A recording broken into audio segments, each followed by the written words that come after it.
ya ushindi wa leo. Mechi ilikuwa ni ngumu.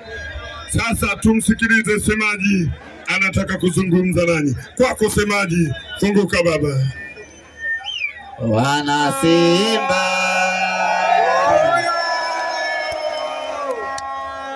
wana Simba,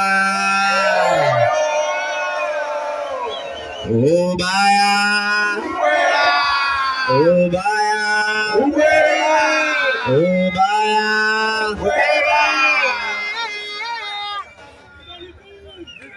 Ndugu zangu wana Simba, tuna kila sababu ya kujipongeza.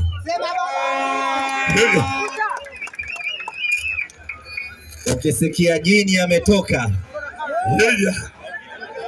mganga yuko hoi, basi ndo hii ndugu zangu. Lazima tukubali ya kwamba mpinzani wetu alikuwa bora kweli kweli dhidi yetu.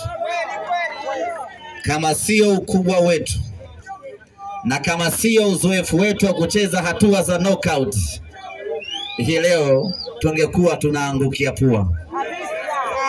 Lakini kwa sababu sisi ni makontawa, sisi ni wakubwa wa kazi hizi, sisi ni wataalamu wa kucheza hatua hizi, sisi hatuwezi kutolewa hatua hii.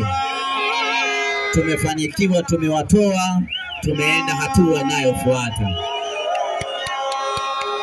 Na mimi niwahakikishie mpinzani huyu ambaye tumepewa sisi, angepewa timu yoyote ya Tanzania, safari yao ingekuwa imeishia hapa. Wangekuwa washaumaliza mwendo.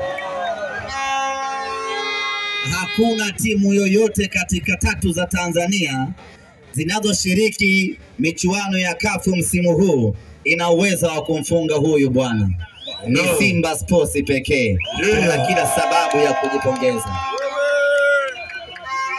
Wala hatuna haja ya kuangalia tumechezaje. Sisi tunachoangalia tumefuzu, tumekwenda hatua inayofuata. Tumetoboa. Asikwambie mtu Simba amecheza vibaya. Timu iliyocheza vibaya imeondolewa mashindanoni. Iliyocheza vizuri inaelekea hatua inayofuata. Makofi kwenu.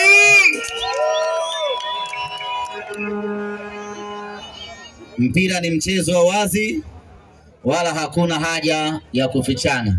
Tulizidiwa kweli kweli, lakini umakini wa wachezaji wetu na uzoefu wao ndio ambao umefanikiwa kutuvusha hatua hii, na tunakwenda hatua inayofuata.